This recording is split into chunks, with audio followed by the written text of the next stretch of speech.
Brothers and sisters, welcome back to my channel. So today I have a big news. I'm going towards. Hold up a second. Yes, I know. I did not personally win the previous DC Cup. That was Mist. But guess who is in the team with Mist, which is Herman Hansson? It was me! Nescialo! So I'm going towards, but I want to explain you guys, explain the outcome of how we studied the different ratios, the decks to test in order to have the perfect call for this DC Cup. Because it's not easy. Guys, it's not like you take a random bullshit deck, you queue, you start winning, and then you win the entire DC Cup, which was one of the most difficult one because this was Worlds qualified. It was not a regional one. You need to have a strategy. You need to study the format. You need to see what the OCG is doing, because most of the time you're gonna queue against an OCG player, and you need to study the trends. So today I'm gonna explain all of that. It's gonna be hard, it's gonna be difficult. So take a drink, pause, sit down, stay comfy, because now we are ready to dive into the technical analysis of how the decklist was built. Okay, so let's start with the PDC 12 participant datasheet. This is a big OCG tournament that only a few players can access. You can only access it by doing very well during a DC Cup. You can only access it by being a Worlds qualified. So basically only the top notch of the Yu-Gi-Oh! Master Duel World can participate in this event. And that's why it was only 58 people, but we are talking the top of the top, la crème de la crème, my brother, because Worlds is gonna be in France. Because they analyzed every singular game and took notes from it. Now, I'm not gonna fully translate what this means, but I'm gonna just explain you guys what this spreadsheet is about and the information that you can find into this spreadsheet. So basically, it's gonna explain the decklist that was used, like decklist of the player A, decklist of the player B, and then some entraps that were used against X player. And you would say, why would you also write the entrap, the matchup and stuff? I will go there in a second, because there is the meta-analysis on over 8,400 games in order to analyze which one would be the most fitted for the Master Duel Cup. And yes, I do say DC Cup. I don't give a fuck if I say Cup twice. I'm gonna say DC Cup because it's just, you know, it adds more flavor to it, okay? I know that DC means like Master Duel Cup, and then if you say DC Cup, it's Master Duel Cup. I don't give a shit. Deal with it, live with it, because now it's how it should be called, and it was how it was always supposed to be called. The distribution. Okay, so this is the graphics of the matchups. Now let's go over the most important ones. This one is Millennium Snake. Millennium Snake, when it was announced during this event, it was slightly popular. It was not as popular as people think. It became very popular later, but in this event that was played, it was the most popular one, 44.4%, followed by Tempai 16.5%, and then White Forest 13.8%, and Rescue Ace 4.9%, yar. Okay, let's go to the matchup spread. For the matchup spread, you can see how a deck interacts with another deck, was their win rate, and on how many games this win rate was established. Obviously, you depending on the amount of games, a percentage might be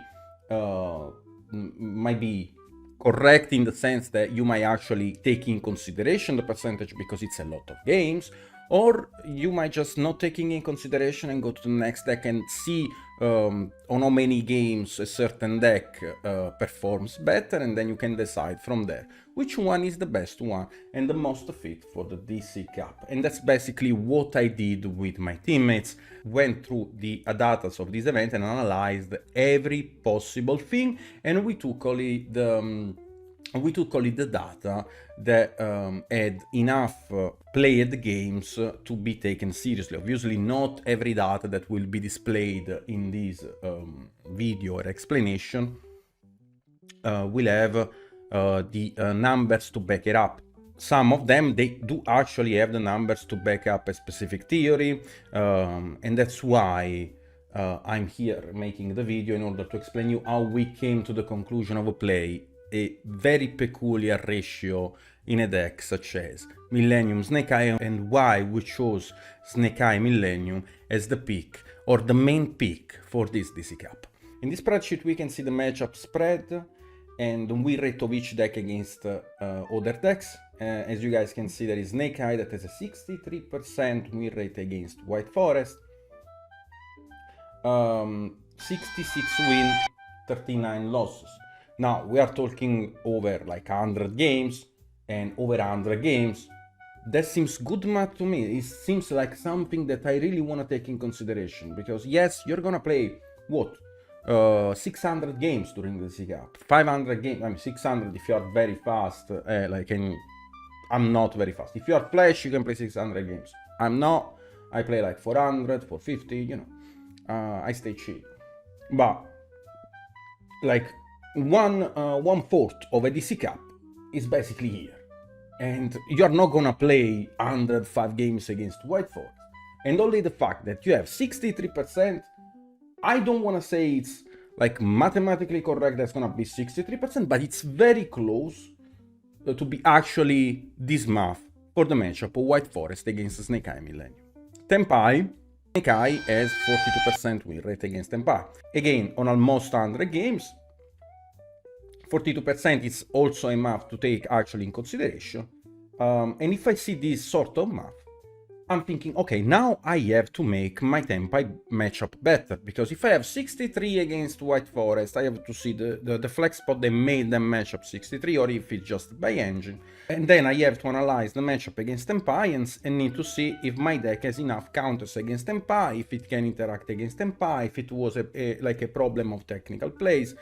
There are many things to analyze against Tenpai, the endbot that you need to go for in order to have the highest win rate. Even if sometimes you get punched, that doesn't mean that you have to change your endbot, because you need to study what's gonna come during the DC Cup, what Tenpai is gonna try to do, which Tenpai variant is gonna be the most representative, if it's gonna be the striker one, if it's gonna be the pure one. So there are all those things to take in account in order to see how the matchup against Tenpai can actually go, because again, this is Tenpai in a vacuum. It's not the specific version of Tenpai that we are talking about, and if we are talking about a specific variant of Tenpai, then we have to see, okay, is the Entrap Tenpai? Which Entrap this Tenpai was playing? Then it's Striker Tenpai then. Okay, so Striker Tenpai, I can see that Droll performs way better against Striker Tenpai, and I need to take also that in account, in consideration, and then do my math accordingly. Rescue Ace, we see that we have 59%, that's already good. Already the fact that we are over the 55%, that means that we are gonna rank up. And if we are gonna rank up during the DC Cup, like we are gonna take more points during the DC Cup, 55% is crazy good math, 59 is godly math. 40% against Tier Element is very concerning. 40% against Tier Element is not something that I would expect from Snake Eye Millennium, and it's something that needs also to be taken in consideration. And then 52% against a stun, like the matchup is very close. And absolutely, this, like, we need to fix some of those situations. You know, like, we need to analyze the decklist that was brought to this event, we need to analyze the flex spot, and we need to make those matchups better. And this is what this event is about. Analyze every single art deck, the win rate of every single art deck, the flex spot of every single art deck, and create the perfect conjunction in order to build the best deck that can play and can perform better during the DC Cup. Okay, so now, after watching this, after watching the distribution, after watching the matchup spread, we go to the win rate by the tail team. Here is the thing. Again, there are some inaccuracies in the data, and there are also some data that are on a very low amount of games that we cannot really take in consideration, but we can take in consideration data that have, in my opinion, over 200 games. 150 is also cash, but it's not like as close. I'm not gonna take it as seriously as 200 games. Here we analyze the win rate of each deck against every deck, the win rates displayed by win, by losses, and then how many matches were played against this specific deck. Before we saw like a total percentage of how the deck was performing against a specific deck. Now we see the specifics. Now we're gonna slowly move into the specifics of each deck, and it's gonna get even more interesting actually. And this is actually the start. Like this is how me, Herman, Luka started analyzing the deck in order to reach the same conclusions. And I'm gonna guide you through those studies, and then obviously you will see why there were weird ratios in our deck. As you can see, Snake Eye had the total 50-50 in the mirror. It can probably be made better, but like a total 50-50, it's not even that bad actually. I'm happy on a 50-50 to be honest, because if I have a percentage advantage over other decks and I have the 50-50 in the mirror, we're talking about tier 0. Against White Forest, the 63% that we were talking about 2 minutes ago. Against Empire, as you can see, there were 93 matches, games. There were 93 games on a 42%. That is good math in my opinion, and it's something that I will take in consideration. But 42% win rate is not good. We have to go over again like the 50%, and we need also to see the flex spot that were played during this event, which we will see later. Then we got Rescue Ace. Again, this is games, 32 games. It's not enough to actually take this in consideration. Against Stanley 25. And moving on, like there are less than 30 games for each deck, which is not accurate in my opinion, and I will not take this in consideration. So far so good. From what I'm seeing, the best percentage was led by Snake Eye Millennium. So from this data, Snake Eye Millennium does not seem the best deck, because it has like a 51% spread against the other decks. Combined, everything combined. The worst one was White Forest and Rescue Ace, and Rescue Ace was, in my opinion, already not playable. Like, only the fact that you could bring Rescue Ace when there is like Snake Eye Millennium is already very concerning, in my opinion, even though there are some Rescue Ace lovers that love the deck. And I'm gonna talk to one of them very soon. But again, I'm looking to make my matchup better. Stan actually had a solid win rate against many decks. And people would say, okay, but like you need to be lucky to win this Stan. Not really. During this DC Cup, I think Stan was a solid pick actually.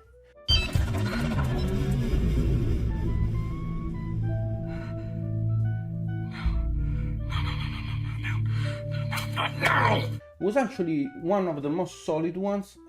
We knew about it. We took into consideration, but there were 2 rules that me and my teammate were following. 1, I would prefer dying than playing actually Tempai. And 2, if we're not playing Tempai, obviously we're not playing Stan.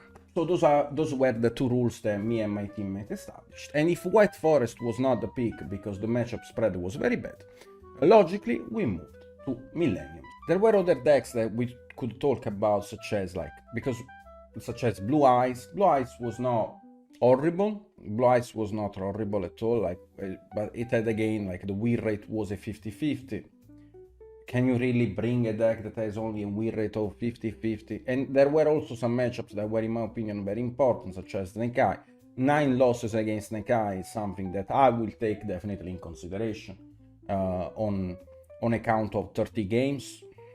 So if 9 losses on 30 games are against Snake Eye, brothers and sisters, I'm not bringing Blue Eye. But again, the math, again, like, it's only 30 games, Nash, like you just explained that, blah, blah, blah, yada, yada. It's on only 30 games. Can you actually take this math in consideration and be accurate? No, I cannot make it accurate, but I think that Blue Eyes was not the right pick. I think I already tested Blue Eyes. I think Blue Eyes is a strong deck in Master Duel and will be insanely good, in my opinion, during the World Championship qualify. But during this DC Cup was not good enough because it's missing Primate, basically. And if it's missing Primate, like it's still too early, in my opinion. We're gonna have Primate in the future, and Blue Eyes is gonna perform way better than it did during this DC Cup. We can see again, like, let's go over the Tempai. The Tempai matchup was a win rate of 57%. Again, like, it's very solid on 194 games. 194 games, 57%. There is nothing to say the math is good. It's something legit. It's something that we actually can take in consideration. It's something that we can analyze when we're gonna see the flex spot of those specific decks and how they interacted with each win rate. For stun, again, was 51%. 51% is solid. Solid win rate of 51%. The data is not very accurate. Again, like, it's close to be accurate. Sometimes gets translated not perfectly well on each page, but like, we're talking about 2-3% difference if something changes, which is important for entraps when we're gonna go over the entraps, because we're gonna talk about the range of plus 1%, minus 1%, but doesn't really matter in the matchup spread, in my opinion, if it's already over 50%. Tier Elements had a solid 58, but on 59 games, and it's something that I would take again. With a grain of salt, only 59 games. Not bad at all, not bad at all. But as you can see, against Snake Eye, there were 15 wins, 10 losses, which is something that, you know, again, with the grain of salt, taking in consideration, because you're not gonna be the same Snake Eye, like, not every Snake Eye Millennium player has the same level. And I think the tier element matchup revolves a lot about technical plays and how you navigate through the board, because some boards might be very overwhelming, some boards might be very fair, but if you don't navigate them properly, then you might actually lose a very winnable game. Now let's go by win rate by turn order. We can see basically each deck list, how each deck list was performing when it was going first, how each deck list was performing when it was going second. Going first, Snake Eye had a solid 60% win rate on a total of 365 games. And then going second, Snake Eye had a 40% win rate on a total of 257. We're talking on a total of 622 games. 52%. 40% win rate going second. I think it's super solid. We're talking again about Master Duel. I'm gonna throw Maxi, I'm gonna throw Fualos, I'm gonna throw your mother, and you still have 40% win rate. Solid. That's a solid rock, my brother. I'm taking it. I'm taking it at home. 40%, it's close to be, in my opinion, the real percentage of the deck, and I think it's almost accurate again. Like 60% going first, in my opinion, is insanely good. Could be better on a 65, I would have been happier. But 40% going second is solid enough, in my opinion. And it's something that we actually took in consideration, and we were very happy when we analyzed this data and we saw how the math was very favored for Snake Eye Millennium. White Forest 53 going first. I just wanna point out that on 127 games, White Forest had 53% going first. And you say, why, Nash? Like, the White Forest board is insane. Triple Omni, Quadruple Omni, Quintuple Omni. Brother, like, it's all a matter of if you get Maxi, Fua, or Droll. Fua a bit less, but if you get Droll, in a coffin, my brother. Actually in a coffin. And the going second was very embarrassing with a solid, not solid, 27%. on a total of 231 games. That, in my opinion, again, over 200 games is solid math, in my opinion. Tenpai 50-50 in the mirror, 57 going second. Race unfortunately did not perform, 40% going first, 23 going second. Tier Element, funny enough, has the best win rate, with 32 games on a 75% going first and 37 going second. Tier Element could have actually performed, but the issue is that we are not talking anymore about 200 games. Now we're talking about 60 games. This is math over 60 games. So it's not something that I will take very in consideration. It's something that I will take with a grain of salt. It's something that needs to be studied, something that needs to be tested, something that needs to be delved deep into in order to understand if this data is fake, if this data is real. If it's not like fake, it's more like faked by the small amount of games that were played. Then we got Stan on 57 games. Anyways, like, we got a 51% win rate. Not enough, but it was doing well still, which is very impressive in my opinion. Very, very impressive. And there are other matchups such as Branded, such as Exodia, such as Sprite. Now let's talk about the cards. Because we were talking about the different decks. We were talking about the spread of matchups, but now this is the gold mine. This is what actually changed our deck building, because brothers, if you are trying to approach Master Duel with a TCG mindset, you are not gonna succeed. It's a different game, it's a different strategy, there are different interactions, and my brother in Christ, if Max is an hell of a card. We are gonna go over Snake Eye right now, which is like basically what I was the most interested when I was analyzing and studying this data.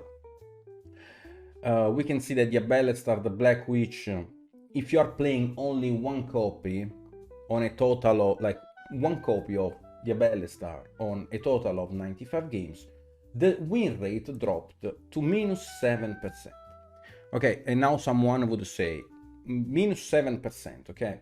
What does this -7% mean? Because in order for a data to be accurate, we need to see how many times the fact that you having only one witch actually affected the game.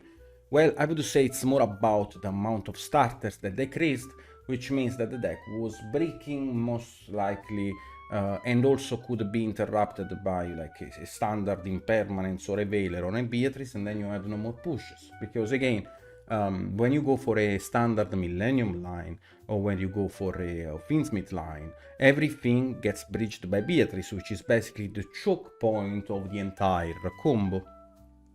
And if you don't reach the Snake Eye, then your deck slowly crumbles, because you can only establish that many interruptions, right? Like, you can only establish, what, 2 interruptions at best? And if you don't, or if they disrupt your end board and during this turn, then your follow-up is very mid, because that means that you actually need to draw an hard way to establish Snake Eye on the board, which would be basically Black Witch that they decided to play at 1, which means that if you are playing less Black Witch, your win rate will basically decrease. And 7% is a little bit too much. I would estimate on a 95, if we are talking about possibly 200 games, the win rate is gonna be, in my opinion, like the lower, higher, which would be like probably -5. 2 copies of Black Witch. On 2 copies of Black Witch, we can see that the win rate was a +1%.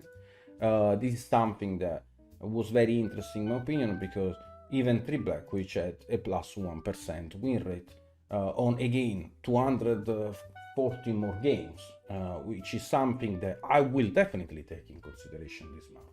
I'll definitely take in consideration this, like, in those amount of games that, like, more or less, like, the percentage was the same.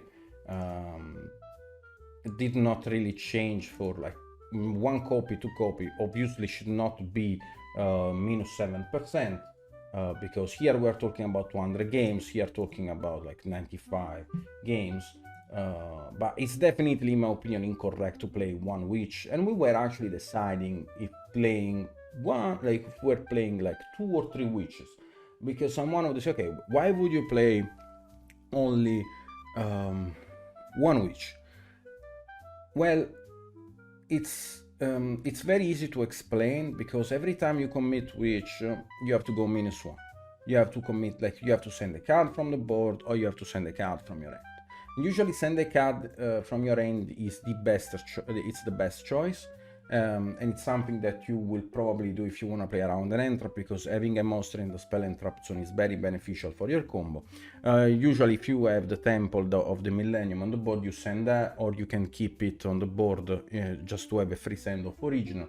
So again, usually sending from the end results to be the best option that you have when you want to combo correctly, or when you want to have a perfect rotation in between your pieces.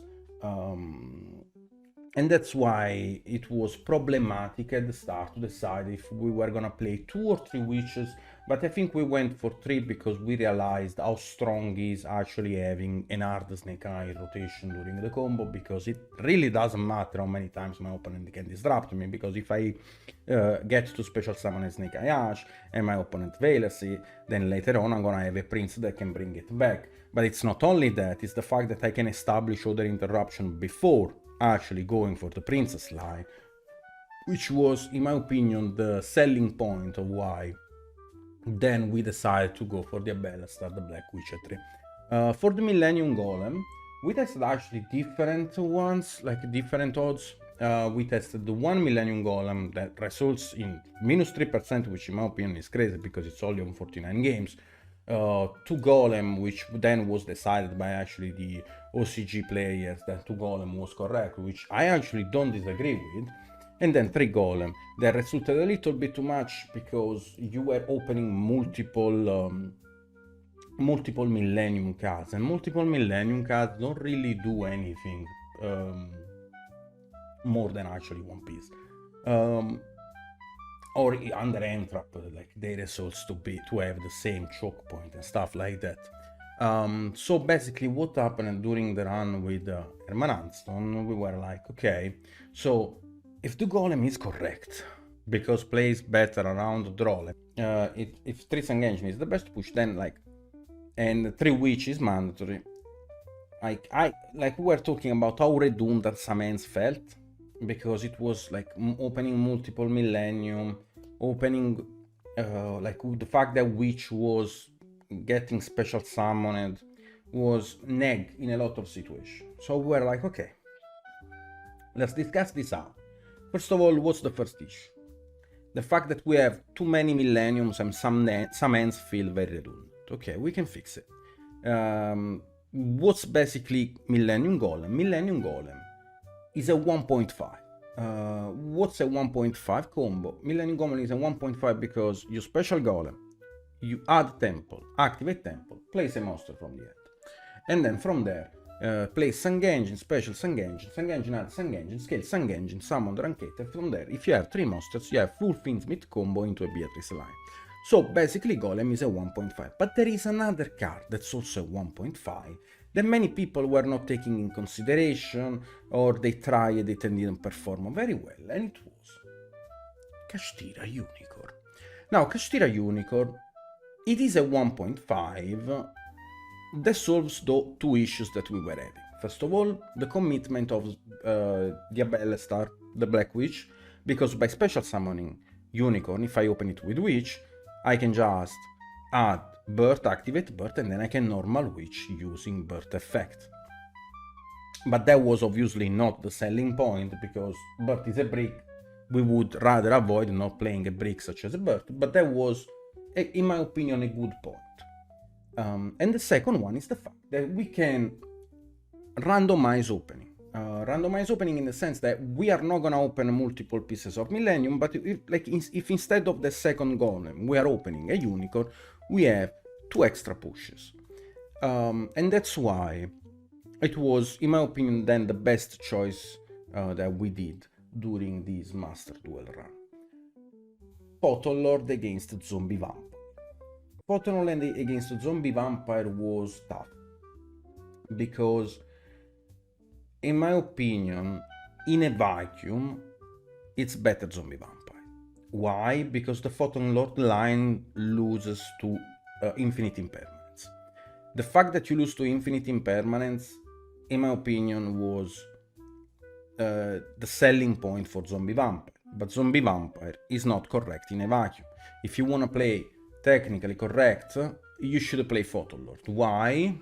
Because if you go for Zombie Vampire, then you have to establish an early Apolla, which means that you cannot summon Princess on top. And that's actually huge, because that means that you cannot go for the Beatrice, Sand Ash Blossom, Sunlight Wolf, Dash Blossom line. Not every time, at least, or the majority of the time you will not go for it, because you are basically using the Zombie Vampire as a sort of entrap Calumet. While the Photon Lord, even though loses to Impermanence, will allow you to respect Nibiru very early on, while the Zombie Vampire, even though it respects Nibiru, it respects it only if you're going for an early Apollosa, which in my opinion, most of the time, going for the early Apollosa and respecting Nibiru in a Master Duel event is not correct. So what we did was we started with Zombie Vampire, and then once we saw that there was a trend of people actually main decking Nibiru, we switched to Photon Lord. And I think day 1 was Zombie Vampire, day 2 was Zombie Vampire until afternoon, and then we switched to Photon Lord and we proceeded like that. And that, in my opinion, was the call that we did. Like, again, you cannot really read trends, but there is a way in order to analyze trends that I'm gonna showcase to you guys in a second. Fuwalos was actually a big point of discussion, because if you want to respect Tempa, should be a 1-off or a 0-off. If you want to respect the mirror, it has to be a 3-off. And we were kind of confused about the amount of Fuwalos and what to expect, because someone would say, it's Fuwalos, it's Maxi, played as a 3-off. It's not that simple, it's not that easy, it's not,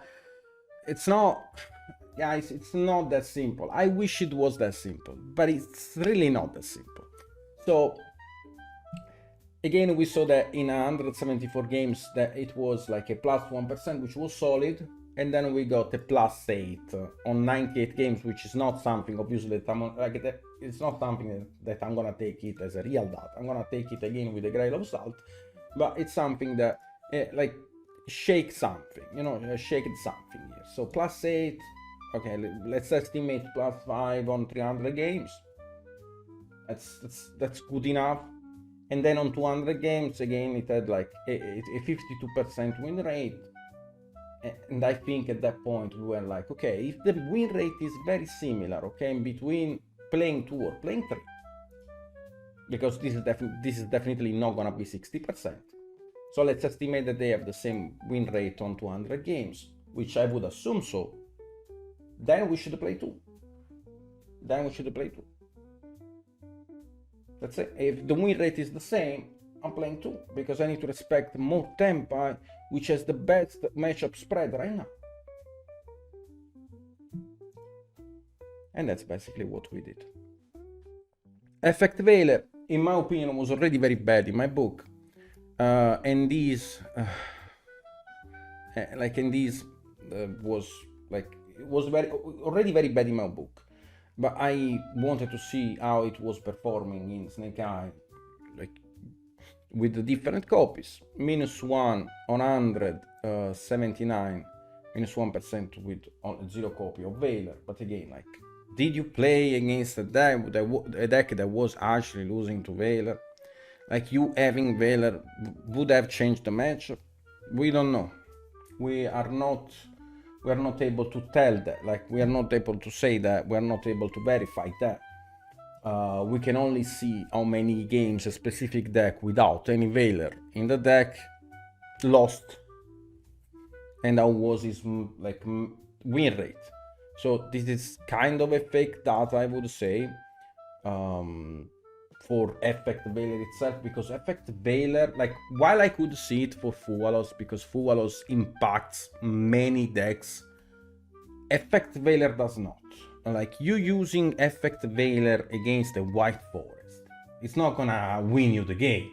You're using Effect Veiler against Nekai Millennium. It's not gonna win you the game 90% of the time. I can guarantee you that. Effect Veiler is not gonna make any difference if they don't go for like a very straightforward line into Beatrix. But even then, they still end into interruption, and you need the engine to break through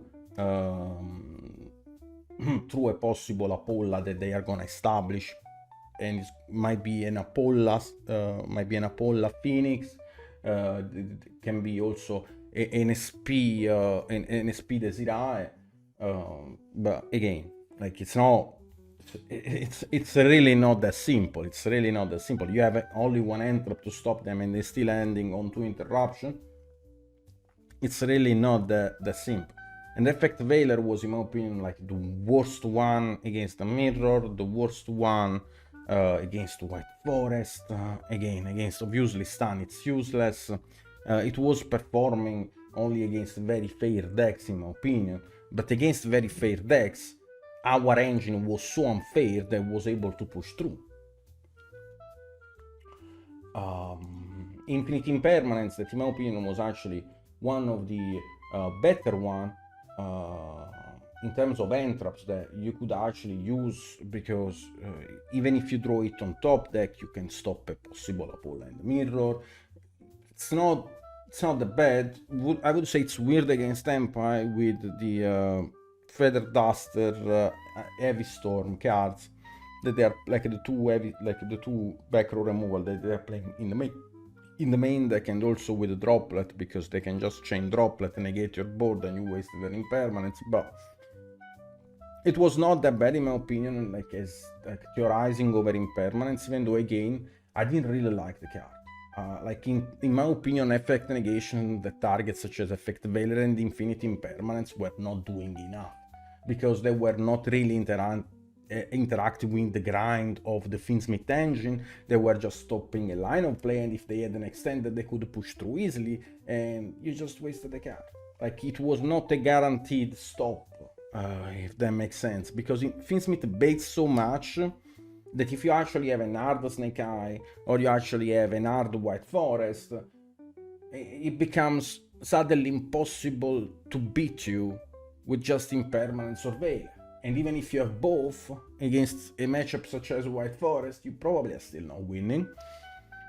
Would make a difference though against Tempa in some games, which is why we were taking in consideration Impermanence, and we were testing if it was Impermanence on other cards.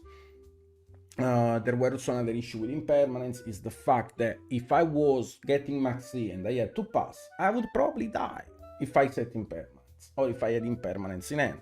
Because one simple Millennium card, it's OTK. It's literally OTK. Sangenji, special summon at the Golem, special summon at the Temple, scale a monster, scale Sangenji, send the 2 for the Snake Fusion, and then any normal summon attacks for game. It's not like any normal summon, can be anything, even special summon which attack for game. Like, it's not, you cannot stop that. That doesn't play into Nibiru. That doesn't play into anything. Like, you literally have to entrap them on with like a Ghost Ogre. Otherwise, you need to have something like an Ash Blossom very early on, because Impermanence Veiler doesn't stop the OTK. It doesn't. It just doesn't. And even if you stop the OTK, let's assume that you have to Veiler or Impermanence the Snake Eye Fusion, because otherwise you are dead on the spot. Then what happens? Then you have to stop the main line in main phase 2, or still in main phase 1 he will keep playing and you still have to stop the main line, but you already wasted an entrap on a card that does not push for engine, it does push for gain, and then suddenly you went -1 and you cannot stop anymore the push. Nibiru. Nibiru was the one that, in my opinion, was performing better than any other, with a solid past 22 on 31 games. Dash it is fake.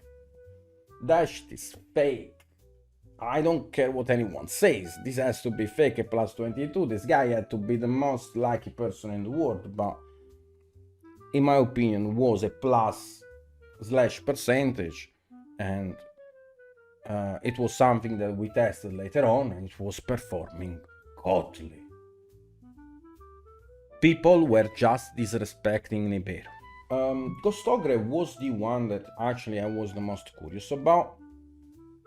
Zero was plus 1% on 485 games. And let's talk about actually this plus 1%. Obviously, can you actually analyze games that had no Gostogre and how Gostogre would have interacted, and if you needed Gostogre in the scenario? No, you cannot. So the zero copies doesn't really make any sense in terms of adopted cards and win rates of specific adopted cards.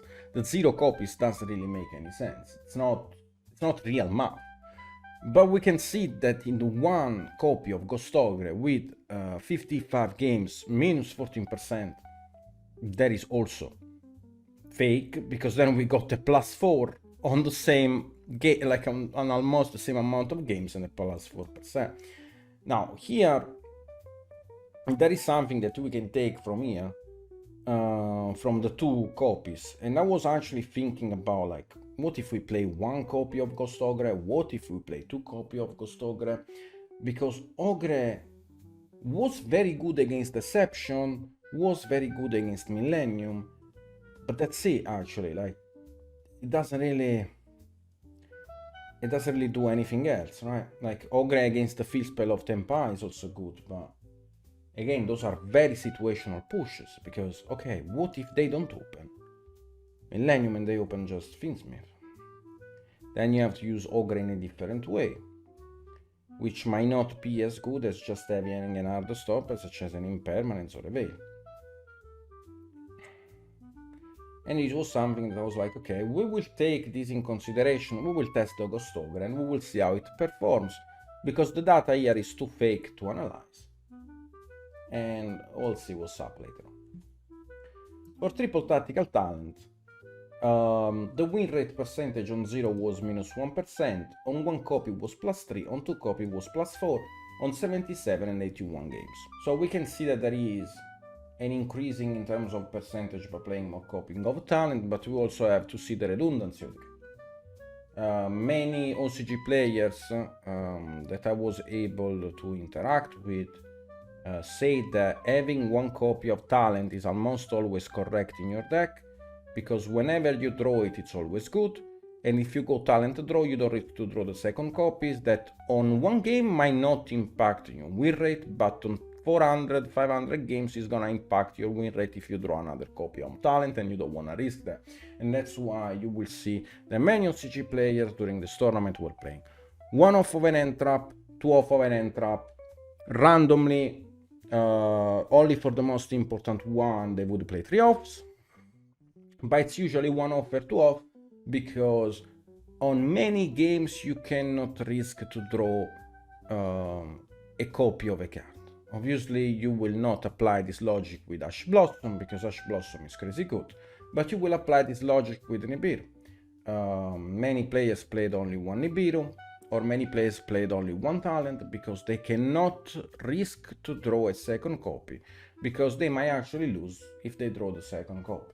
So for Tempa, I have a special guest today with me, and it's Niciboy. Niciboy did top 3 during the previous Master Duel run, and he's gonna walk us through the Tempai games, matchup spreads, and the adopted cards and win rates that he analyzed in order to establish the best flex spots in his deck. Niciboy. Hey, what's up, boys? Niciboy here. Like Nash said, I got top 3 in DC Cup with playing only Tenpai. And yeah, let's walk through the special card adjustments I did after watching these spreadsheets, because I'm gonna be honest, these kind of helped me while building my deck, because like you probably know, Tenpai is a pure going second deck, and also the one thing I have to take into consideration is the mirror match, right? Because in DC Cup, you're obviously gonna play against Snake Eye, it's the best deck in the format, like Nash said, but you will also play a lot of times against the mirror match. So my 2 main points in my head is okay, I have to find cards that are really good in the mirror match, and they are really good into Snake Eyes. But I don't want to play cards that are only good against Snake Eyes, but are dead in the mirror match. So I think we could start with Nibiru, if it's possible. I don't know if it's fine. The Nibiru problem. So, like we see, the increased win rate of Nibiru in Tempa is 5%, which is really good at 2. At 3, there's not exactly enough data, right? Because the win rate is not shown there. I don't know. I think it's the same. It's almost the same percentage when it's not shown. It's the same percentage. So I think the data applies maybe for like the most percent about like playing against Snake Eyes.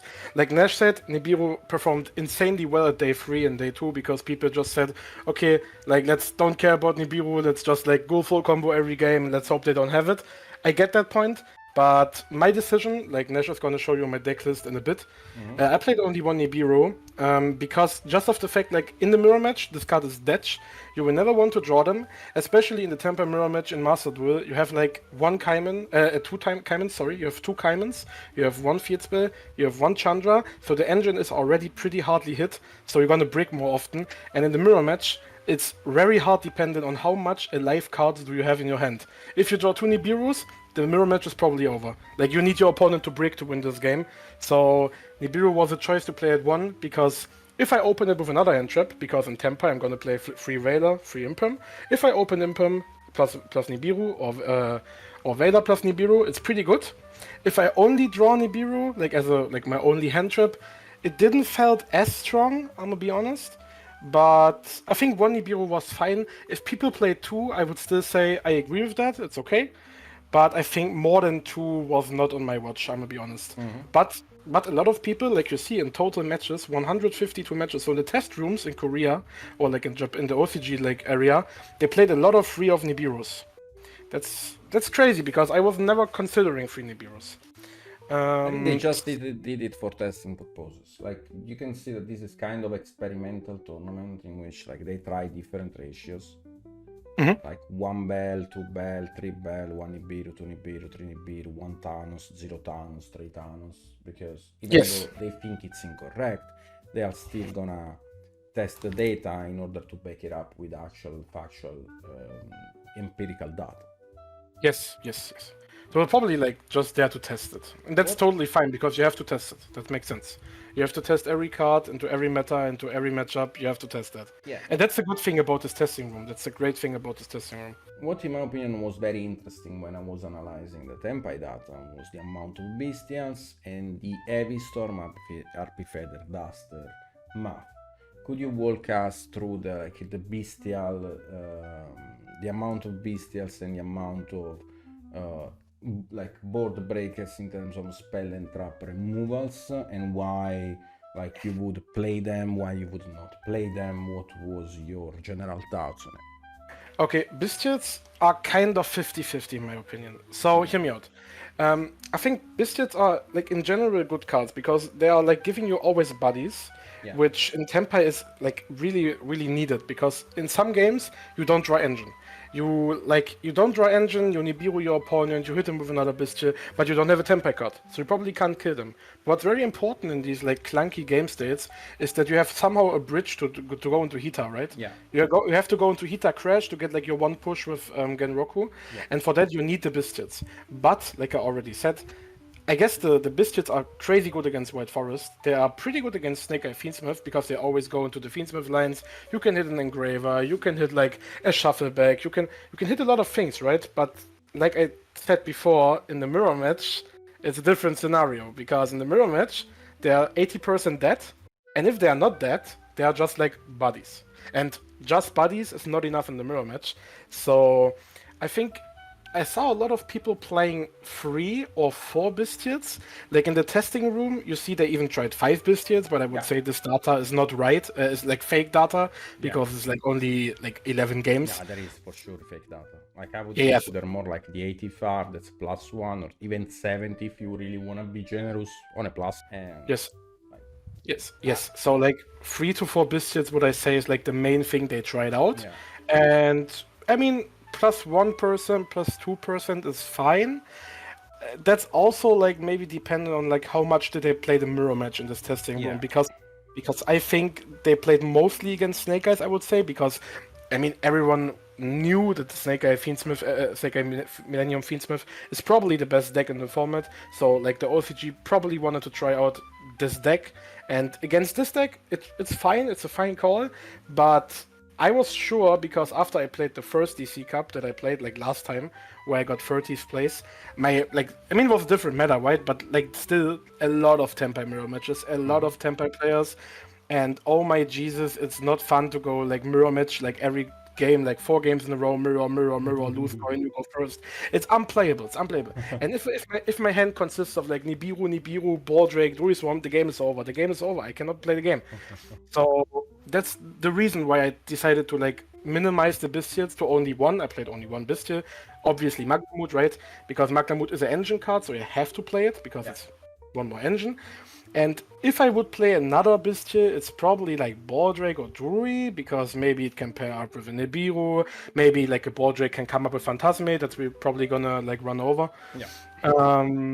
Yeah, but I think one Bestial is fine. If you have played 2 or 3, I think it's also kind of right. I think it's okay.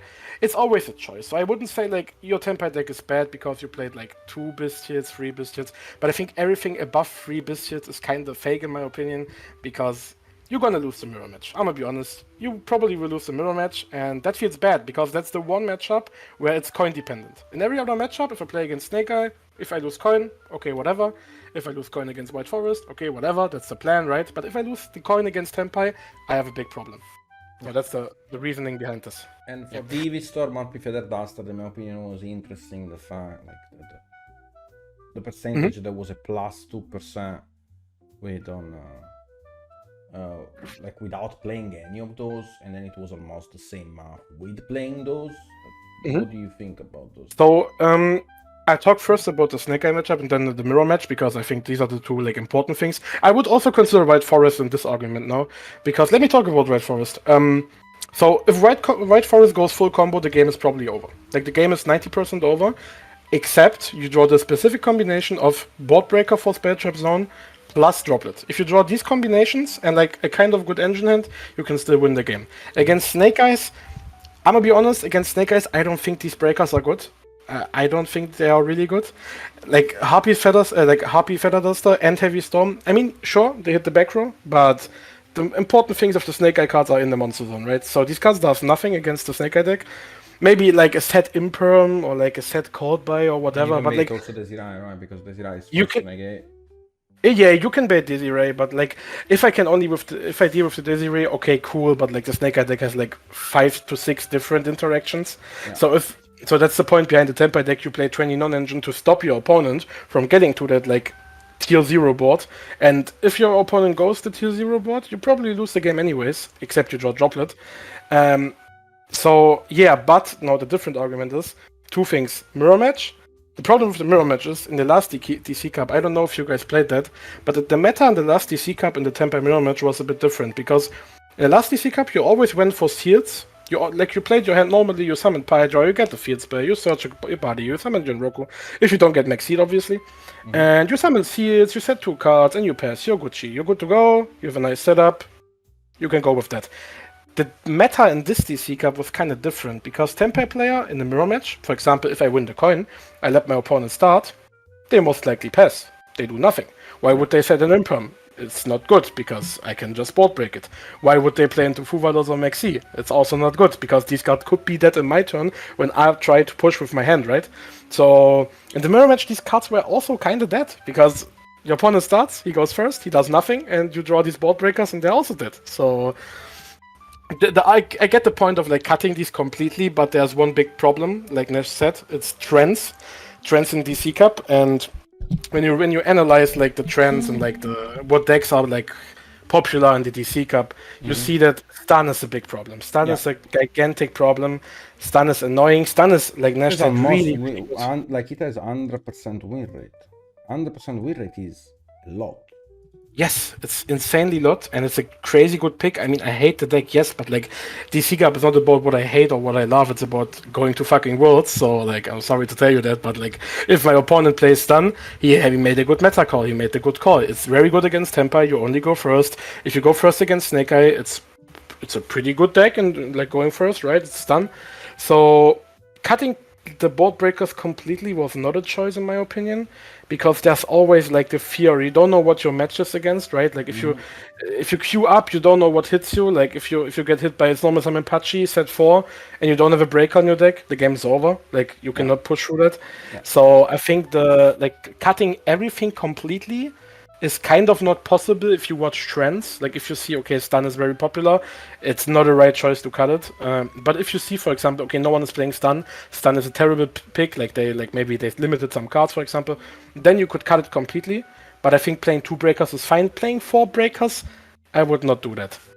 Yeah, that's about the breakers. Okay, and now we go over the card that you enhanced during the previous explanation of the bestials, and it was Phantasme. Do you think that analyzing the OCG data was in your opinion a key for you to decide to main deck Phantasme, or were you already on it before? So I'm pretty ready on that before, I'm be honest. So if you take a look at this data, right, you see, I mean, not a high amount of games, I would say. Yeah. You see a deck with 2 Phantasmes. It's like 35 like total games. That's not much, to be honest. That's not much. But you see a win rate of 66%, which is really good. I'm gonna be honest. Like if you look at this data, it's a really good amount. Yeah, but what surprised me was that if with the 3 Phantasme we had a win rate of 57. Yeah, and that's also good. Yeah, that's very good. That's very good. That means that like the win rate of 2 Phantasme was not that wrong. No, it's kind of right. But what I am really like thinking about is that I was watching this data, and I thought it's still a bit fake. I would say. Yeah, because it is a little bit fake, but you can like made up your mind. If there are many games, like if you're talking about more than 150 games, then I'm expecting those cards to be impactful if you are playing those as a 12. So I'm looking more at those data as like on the 2-offs, to be honest, because on the 2-offs, like you kinda can see like 200 games that, you know, like there were an impact of this card being in the deck.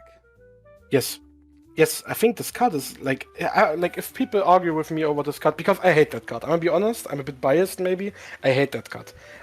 So the thing is with this card, like in the data, it's proven that it's like not bad, right? People performed with this card in a high amount of games as a 3-off, which is crazy in my opinion. Because I'm gonna be honest, when I look at this data, I want to know what they cut it for it. Because if we take a look at my template list later, I could never. Yes, I could never find like a spot for 3 Phantasmes. But sure, let's think about this. Phantasme is a good card because it recycles your hand. Like it's make your hand better, which allows you to draw into like busted cards as Mexi, as Nibiru, as like maybe some engine cards if you need it. I mean, it's a kind of like hand refreshment, right? Yeah. What I don't like about this card is the fact that there are like so many matchups where this card is dead again, which I really don't like. For example, in the higher rank games, right?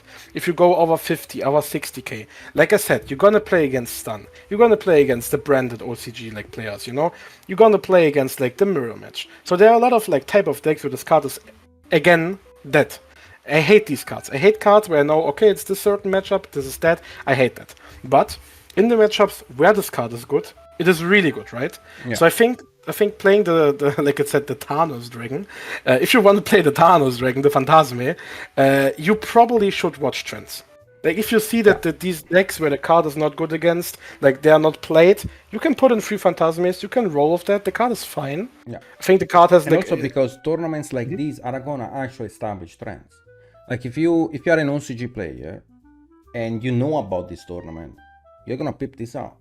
Because it's being played by the best players on Master Duel. And this tournament, in my opinion, is one of those tournaments that actually generate trends. Yes. And this is why it was so interesting to analyze. And now we go to the gold mine of this entire spreadsheet, which is the winning receipts, my brother. Okay, so we go the first deck. I'll talk for a bit about the Millennium segment. So as you can see, this deck list had a 78% going first and 50% going second, for a total of 75% win rate on a total of 20 games. Now, As you can see, this deck went most of the time first, so this data is not as realistic as I would like it to be, but we can notice some trends. We can see that there is the mono Veiler. As I said, I was very curious about this ratio because the mono Veiler, in my opinion, was already, like, Veiler was already very bad. The fact that Veiler is at 1 in this list is giving me informations, is giving me the hints that there are other people on my same track that are analyzing the same games, that are analyzing the same the same game state in which they notice, oh, maybe Veiler is not that good, maybe I can have something else.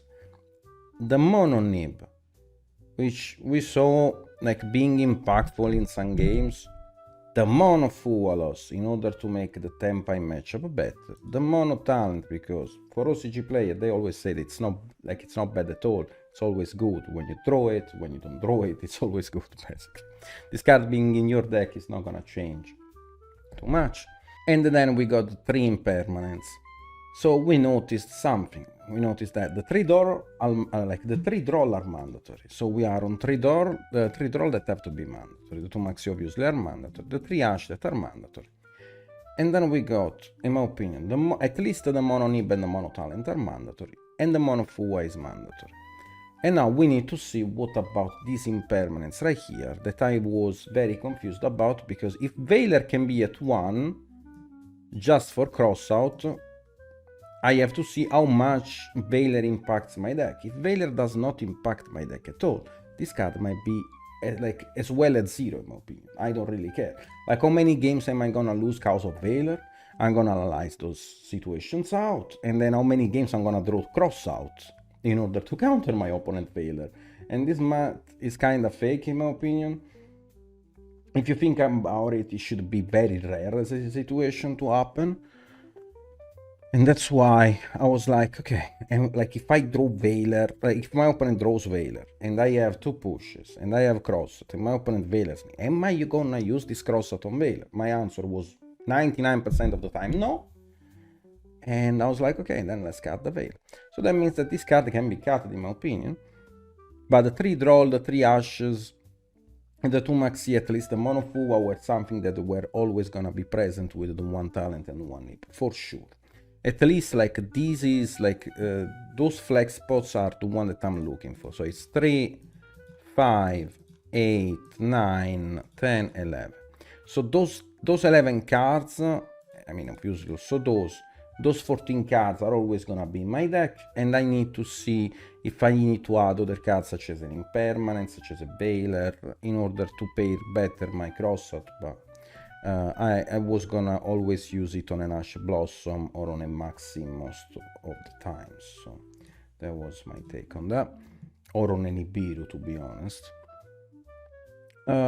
We see that in the extra deck there is a zombie vampire, so this guy was either disrespecting Nibiru going for Sunlight Wolf in order to add Ash Blossom, which in my opinion is correct to disrespect Nibiru in this stage, especially if you're playing against Tempa. You should always try to establish an Ash Blossom in your hand. But then if we run to the situation in which we disrespect Nibiru, then it becomes bad if people are gonna start to main deck Nibiru because of your greedy combo. Or because you just establish an Apolla very early on. If you already draw Ash Blossom, it's a very easy thing to do. But if you're playing against Tempai, like you should, most of the time just go for the Sunlight Wolf line, and then if you get Nibiru, you get Nibiru. For the second place, Division 1, we see actually a better spread in between, like going first and going second. There is a 90% win rate going first and a 50% going second, with a 75% win rate on a total of 16 games.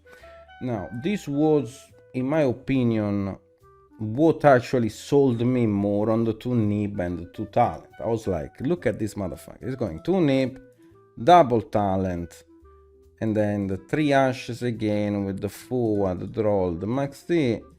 And he's going crazy, going second. I was like, this has to be the go. The 1 imper, okay, before we saw the 1 Veil, and I was like, it's cuttable. Now we see the 1 imper, now I think again it's cuttable. The 2 golem was something that was shared in many decklists, but we already decided to replace the second golem for a unicorn that's always a 1.5. The plays worse into draw, that is true. But I think looking at your opponent extra deck and decide to take something like a Requiem, it's so much advantage, it's crazy. Yeah, so like the impermanence was something that also was being taken in consideration to be out with the Veiler. And we're like, okay, now we need just to decide the flex spot. But so far, so good. We are seeing a trend, we are seeing how people are building the deck, and we saw that the one that was performing the best going second was the one with the double Nibiru, double talent, and which is something that we will actually seriously now take in consideration, even though there were not many games. The fact that the 90% win rate on 10 games was, I don't want to say, like, you could say it's lucky, okay, but like then you see that you got four mirror wins, and you're like, okay. And then going second, the going second was again slightly worse because like the 2 losses was only the mirror.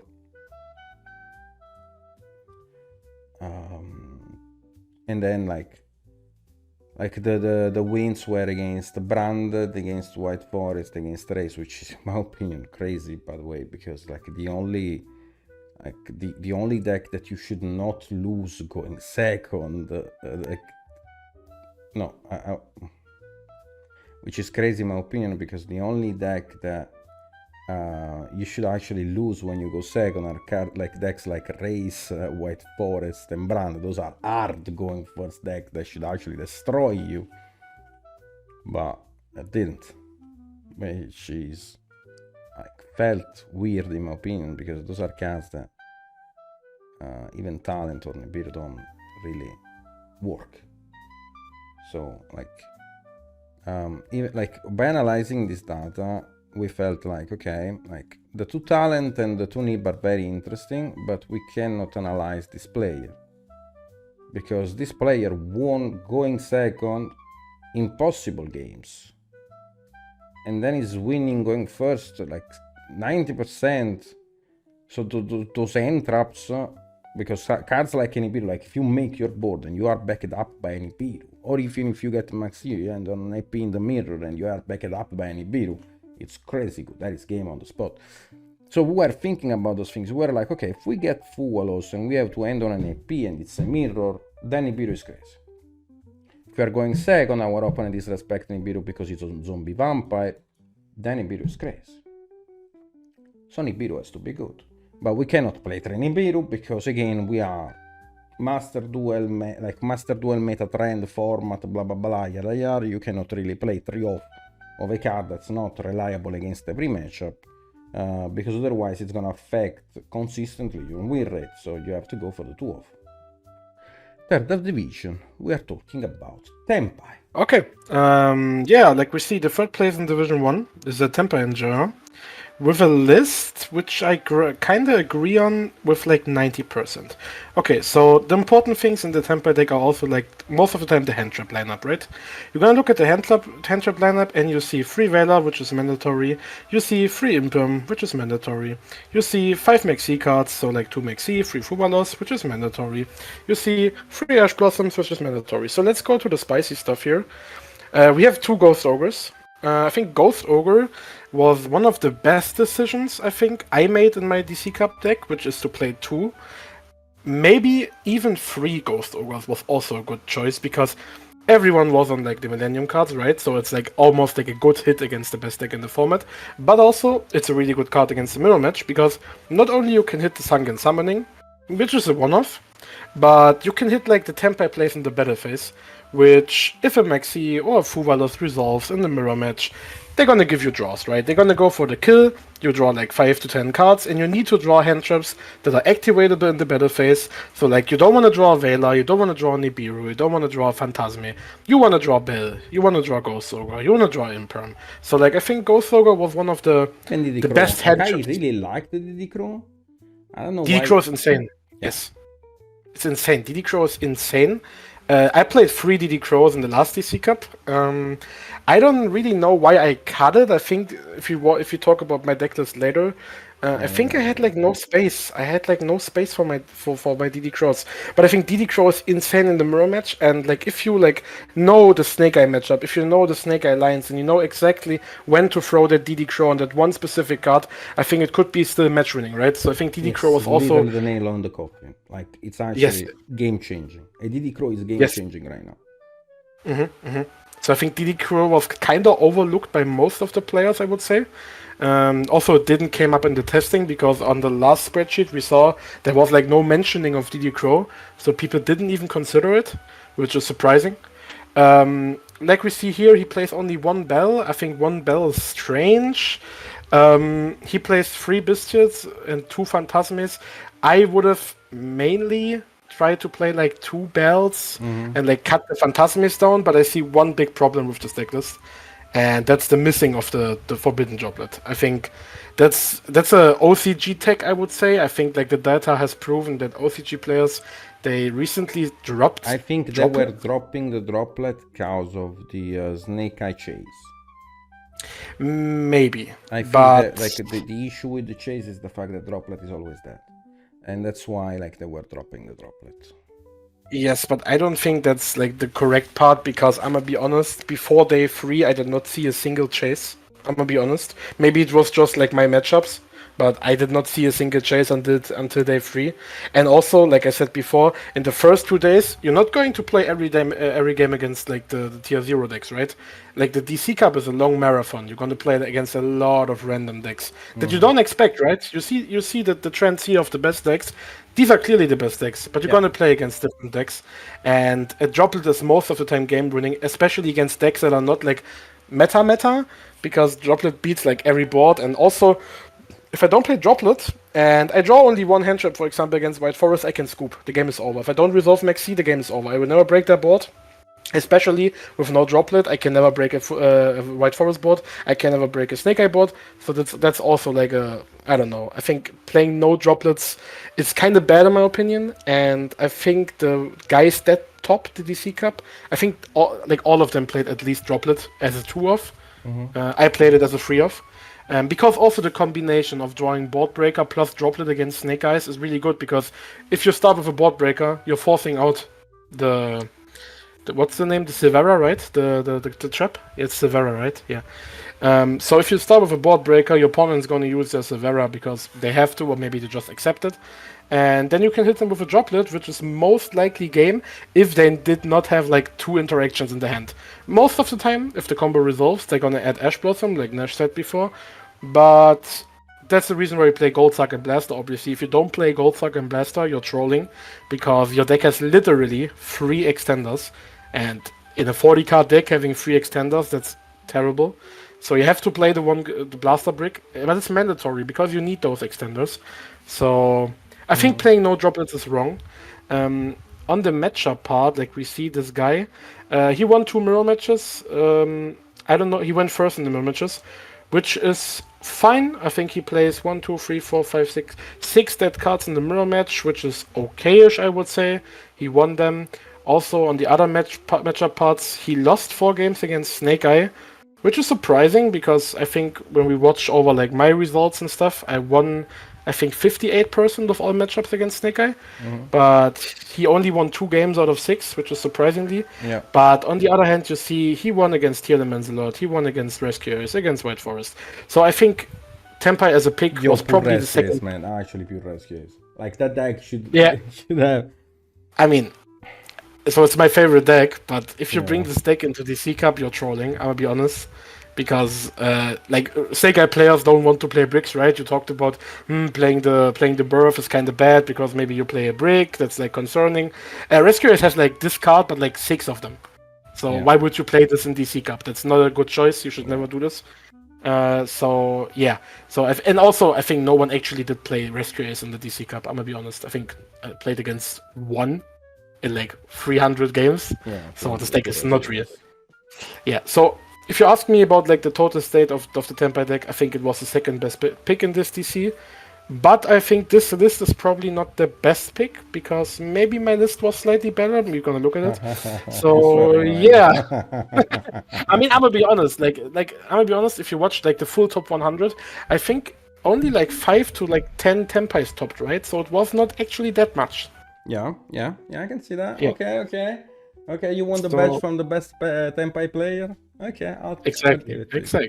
Exactly. I would like to pause for a second and talk about the Chase plus Silver, because I did not talk about this card enough, because we saw that there were an OCG trend playing the Silvera in Chase, but there was a TCG trend playing the Temple of Snakehead. Now let's talk about the main differences. The Silvera is crazy good against Tempai, but in my opinion, it's very bad against anything else. And you would say, okay, Nash, that sounds crazy. Why would you think that Silvera is not good? First of all, the fact that you have to scale the witch, summon the witch, means that if you start the witch, you have to use the Silvera as an extension. But then, especially under draw, you need to send that temple. Or in order to play around an Nibiru, sometimes you will have to send the temple in order to establish the Flamberge, because the temple is an extra send, which Silvera does not have. So most of the time, we were actually sacking the temple in order to establish a Photo Lord when we were playing Photo Lord, or in order to have another body through Droll, because we drolled ourselves across Fualos and Maxi, or we were keeping it on board to play around the Droplet. And you say, okay, then you have T, or in order to play around something else, like such as board breakers. But then you would say, okay, but then at that point, Silvera is better. Yes, Silvera is better if you don't start with Witch, but you're playing 3 Witches, and if you start with Witch, I mean, in this case, he's playing 2, which is okay-ish, I guess. But then if you start with Witch, you cannot go for the Silvera line, and then that means that you have like a break in your deck, and then you have a worse field spell because the Chase has not the same value as the field spell. And also, even going second, the field spell was, in my opinion, a better push going second. Like an extra send through Nibiru. And in my opinion, the variant with the Snake Chase kind of disrespect Nibiru. And that's why I didn't like it. And like, you cannot, like, it doesn't really, in my opinion, play clean around the Nibiru, because having like the field spell, the temple, that gets a body from the spell and trap into your monster zone if you do it correctly. Switching decks during the DC Cup is wrong. You should just, in my opinion, you should just take 2 deck lists and that's it. You are not supposed to pick 4 or 5 different deck lists during the DC Cup. Just be an expert of 2 decks, and you can rotate in between the different non-engine, but that's about it. I don't think you guys should commit like 3-4 deck lists because you see a trend, because then when the trend expires, then you have to change deck, but then it's hard for our mind, in my opinion, to change the deck, and you're probably gonna mess with the non-engine, but then if that's not the correct choice and it's not the tier 1, you're not gonna perform.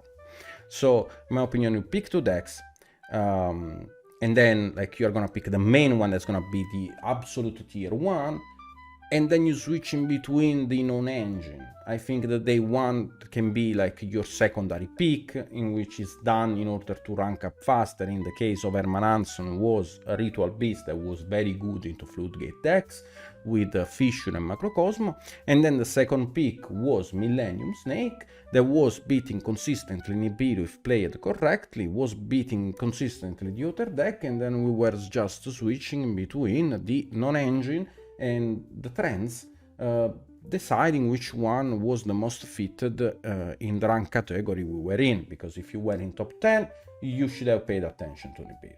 If you were not in top 10, then you could disrespect slightly Nibiru. Second place Division 3, we see again another Snake, Millennium, and then third place Division 3, we see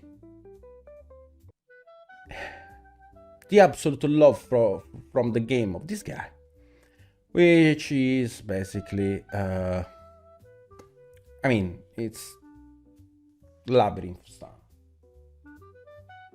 We can actually feel the love for the game from this guy. I mean, it's a solid deck list. It's a very solid deck list. And it's something that you actually need to study too, because you would say, wait, what, Nash? You actually need to study Stun? Yes, because there is a question come. And we play Unicorn. Which card do we take with Unicorn? Dun dun dun dun. Question marks. Now, the XYZ are played in pairs, and the fusions are played as one-offs.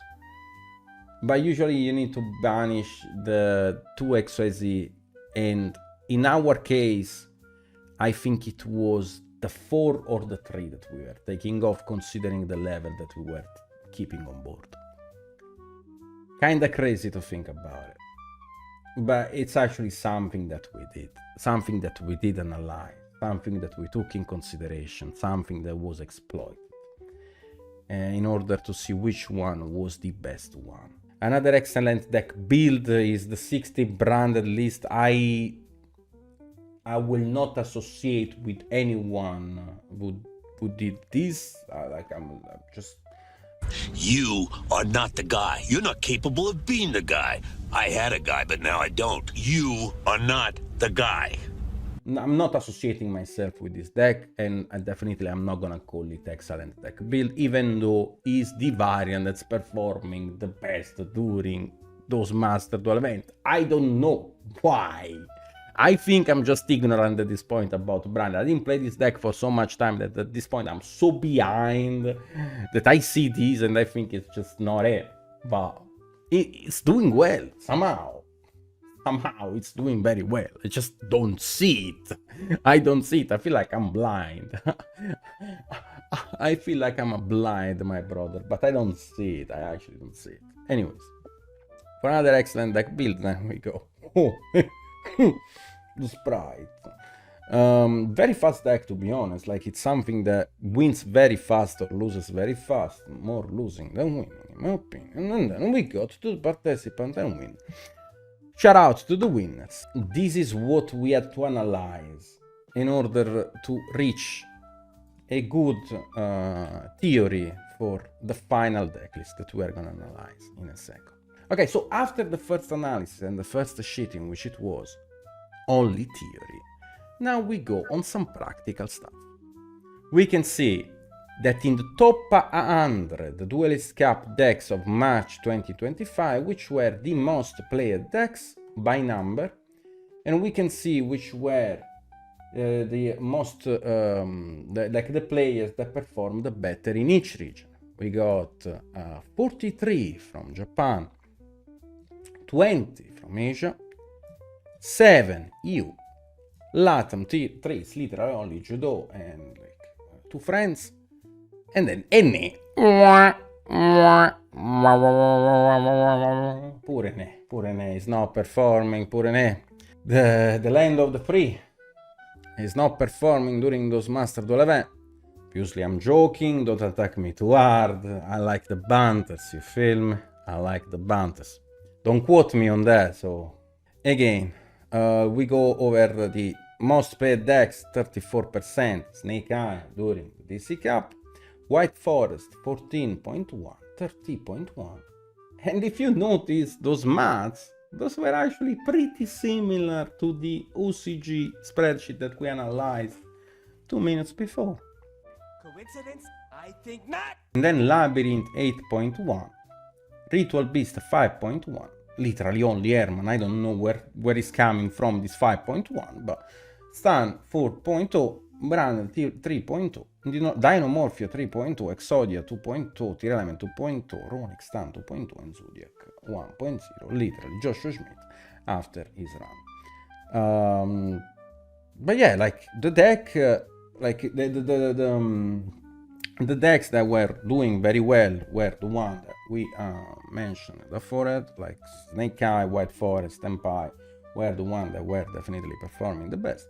Then we sadly see a Ritual Beast. But now let's go on a practical analysis of each decklist. First place, Herman Hansson. We start with his day one, and we're gonna talk about. Let's talk for a second. Now let's take a drink stay comfy and let me talk you about what happened.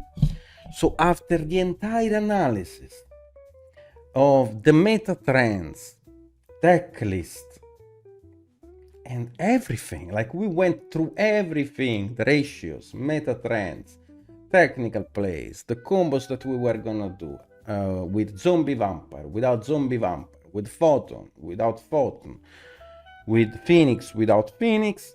Herman Hansson shows up 5 hours later to the first day. Comes in VC. Yo Nash. Yo Herman, what's up? Which decks are you encountering? Herman, it's stun. I'm literally getting destroyed by stun. It's Fisher, macro everywhere. Okay, I'm gonna queue Ritual Beast. Huh? Like, okay, Herman, like if you wanna go Ritual Beast, I guess we will try next DC Cup. And he starts winning. Herman, I'm losing again to Shifter. I'm losing again to Fisher. I'm losing against to Macro. Herman is like, yo, I got Shifter. Yo, I got Macro. I got Fisher. Free win. And it's a stun after stun after stun after stun. He finally reaches a very good 37k with Ritual Beast. You underestimate my power! They won. And I'm like, and there were me and Luka that were on 25-ish. And we're like, holy cow. Like, what's happening right now? Day 2 is noticing a very weird trend because now people are starting to main Nibiru and play better into his deck. And it's like, yo, I think it's time to switch into Snake Eye Millennium. And this is the Snake Eye Millennium we ended up playing after all the theory and analysis. As you guys can see, there is 2 Unicorn, which is basically proxying the second Golem, but it's giving you an extra push. With the Vrightsot and the bird that was fixing kind of the issue of the witch in some situations, so you could normal summon it. 2 Fualos, because we noticed that the win rate of having 3 or having 2 was not changing that much, and also we were trying to respect a little bit more Tempai. 3 Droll, 2 Maxi, 3 Ash Blossom were obviously mandatory. We got at the end with the 2 Talent and the 2 Nib, no Veiler, no Impermanence, with a Temple in the main deck, because we were trying to respect Nibiru, because we noticed the trend of Nibiru in the format that we were playing, or that deck that he was playing during like the top 10. The extra deck was in between again Zombie Vampire and Photon Lord, depending on the trend that we were noticing. He would switch in between Photon and Zombie Vampire, and then the Goddess. The Goddess was the MVP. That's why he's the MVP! That's why he's the GOAT! The GOAT! This card was outplaying so many people. The amount of games that Herman would win against the Branded because they didn't give a shit of the bodies and they were waiting for Flamberge, and then we were splashing a Goddess on the board was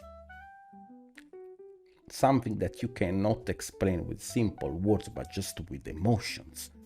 So, yeah, after an outstanding day 1 with the Ritual Beast, he kept going with the Millennium Snake, and this was the list without Impermanence or without Impermanence or Veiler. There was a point in which he tried the Gamma package. It was performing, but then he drew Driver 2 games in a row and was like, I'm cutting the shit. But again, like, it happens. So like, at the end of the day, the choice that he took were the correct ones. The Impermanence was sad to cut, and it's something that obviously you would not do in a ranked system of Master Duel, but you can do during the DC Cup, because it was either stun with Labyrinth or Mirror, and Nibiru was just performing better with Tal. The Impermanence or Veiler were Impermanence or Veiler were not performing it. So this was the final draft. This was the list that he played like the last 20-ish games, like 30-ish, 20-ish games, and performed amazingly. We don't talk about the amount of time in which he went first and he drew Kashtira Unicorn and Talent, which prompted me making a song that's right now on my Twitter, which is called Double Pip in the Hood, because you pip one time in the extra deck with the Unicorn after an end trap, and then you pip in the opponent end with a triple tactical talent to remove an impossible threat and then proceed winning the game from there. And that's it.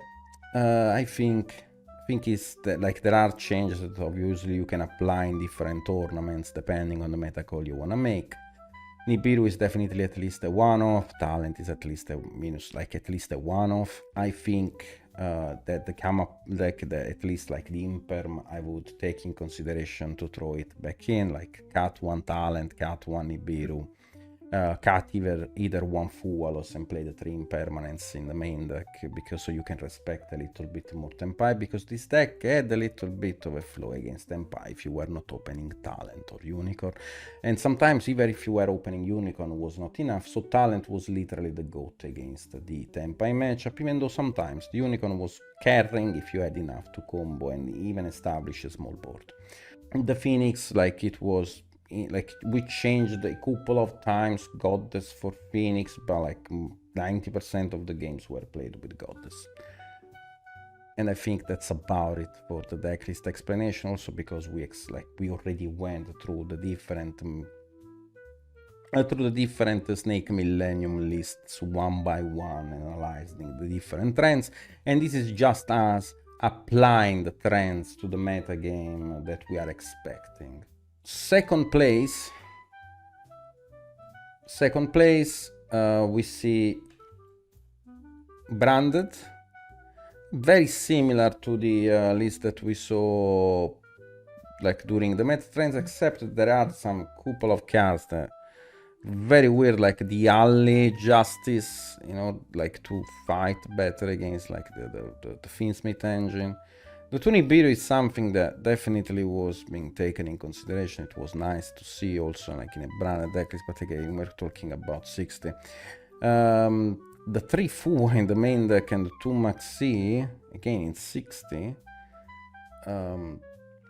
Brothers, I think in my opinion like this shit can be definitely 40. I don't know why we're playing 60, but like the 2 Retribution, which is fine, the branded sword and the branded blazing, the holy fiesta, break fiesta, and the 1 deployment, holy fiesta, the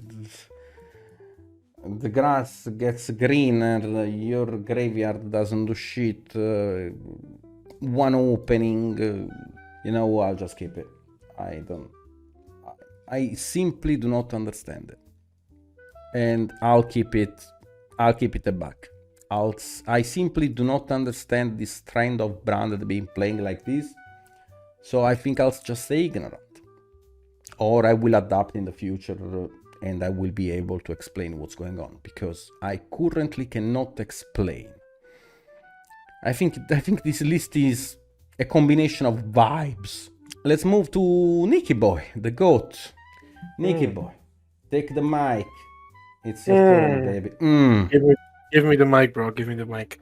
I mean, yeah, like I already explained in the first part, I wanted to play the list that performs well into the best deck in the format, which is Millennium Snake Eyes, and I also wanted to prepare a list that's pretty good in the mirror match, right?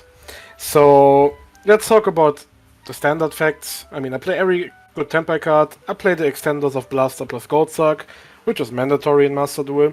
I think it was never tried out in TCG, as far as I know. I think people just kind of dropped the deck when like Kaiman and the Field Spell went to 1. But in Master Duel, it's a different type of format, right? It's always best of 1. Tempai is a known, like it's the best deck in the best of 1 format. So yeah, I'm still playing like 5 extenders, which is alright. The engine is fine enough. We have 3 Pydras, 2 Genrokus, which is fine. Some OCG players, I think, considered playing 3 Genrokus, which is also fine. Plays better into Veiler. But for the important part, the non-engine, we have 3 Raider, 3 Imperm, that's mandatory. 2 Ghost Ogres, I think it could have been 3, I'm gonna be right honest now. 3 Ghost Ogres would have also worked. It was a crazy hand trap decision in this like type of meta. Two Ghost Bells. Some people were questioning Ghost Bell in this format. I think it can hit like certain like choke points on like different decks, which is really good. It's also not bad against branded because in the high like level they also play a lot of branded. It's fine against Millennium. You can hit like certain cards. It's really good in the mirror match. So Ghost Bell is also kind of nice. 3 Fuvalos is mandatory. 2 Maxis obviously mandatory. I think the most spicy thing in my deck list is the Shifter. I think a lot of Tempai players are can say so because some people go like, I'm gonna be honest right now, because some people go like, hey Niciboy, after you drop Shifter, your Chandra gets banished, right? That's like terrible. Yes, brother, but my opponent is dead. So I don't care if my Chandra gets banished, my opponent is fucking dead. So if I drop Shifter against Snake Eye Millennium, they do nothing. If I drop Shifter against White Forest, they do nothing. If I drop Shifter against like any deck that's not stun, like they all do nothing. So it's a turn skip card. Why wouldn't I play it? And yes, it turns off my Veilers, it turns off my Ghost Ogres, but I play a fucking like turn skip card. Why not? It's like the best card of my deck. And also, like after you learned like the certain combinations of like how to kill under Shifter, like if you know that, like if you know the plays with like the Kui Bell, Pop Feeds by Pum Pum Pum, like your opponent is dead in 3 actions. It doesn't matter if you have like Shifter, like no graveyard, if you have a it doesn't matter. Shifter is a great card. In this DC Cup. If I play it again, like in the next DC Cup, or if I play it on the ladder, probably not. But I think in the DC Cup it was a kind of good call. I also played the Droplets because I think Droplets is mandatory in this deck. 2 board breakers, Happy Feather Duster and Storm for the stun matchups and the Labyrinth matchups. Sometimes, I have to be honest right now, I posted on Twitter that I only played exactly this list. This is not 100% true because sometimes I put in 2 Lightning Storms. Because of I watch trends, right? I watch, okay, my friends, they're all playing against stun, like Nash said. Herman was like, yeah, stun, here, yada, yada, yada, Ritual Beast. I was like, okay, if my friends play against a lot of stun, I'm gonna put the Lightning Storms back in, and I'm better prepared into this matchup. Yeah, that's kind of the main deck. No Phantasmirs, I think it's not necessary. Only 1 Nibiru, maybe could have been 2, but like I said, I enjoyed my win rate in the mirror match a lot. And for the extra deck, I think the only card that some people are still missing is like the Moonlight. Yeah. It's good against Exodia, like Nash maybe said already. It's only Exodia, really. It's only Exodia. Maybe Ubel, but Ubel was not represented at all, so... Yes, and also like you see, there's no SamD because SamD is only needed against Ubel, and I think no one played Ubel. It was not even like mentioned on the OCG test room, so I think Ubel was just or like against the Chaos Angel, but again, no deck was making Chaos Angel. Exactly, like these cards were not really played, so I don't need to play them in my deck. What's really important is the Almirage. I would advise everyone to play that because card is broken. Yes, you have to play it because in the mirror match, a lot of times you're going like hand trap war. Like your opponent has 1 play hand trap, you have 1 play hand trap, and then you have to somehow get to like often like you summon a Ghost Ogre face down, next turn normal summon Veiler, it's crazy gameplay. You turn the 1 card into a fire, like into a Almirage, then go into Ether. Like in these mirror matches, they kind of get spicy a lot of times. So I don't need Striker Dragon, but I do need Almirage. I think everything else in the extra deck is kind of set. Striker Dragon is only okay if you're playing Bestials. Yes, which I clearly don't. So I think my deck list was fine. Also shoutouts if I can do it to my gold Typhoon. This card is fucking broken. Like whoever told me to cut this card is simply wrong. And I mean, that's some decks that makes sense to play Typhoon. But in most decks, Typhoon has a secondary name, which is Tyloops. Yes, in some decks it's like a surrender button. I know that, but in Tempai, like I said, the board state is always like bear down, bear minimum, right? You hand trap your opponent 4 times.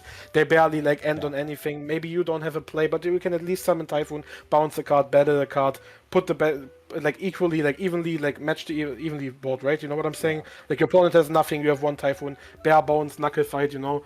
So I think Typhoon is mandatory in this deck, and Typhoon is a great card in this deck. I'm not saying Typhoon is good in every deck. In this deck, I told you that I actually uncrafted the Royal Typhoon just to craft it again. Because I don't think the card deserves to be royal.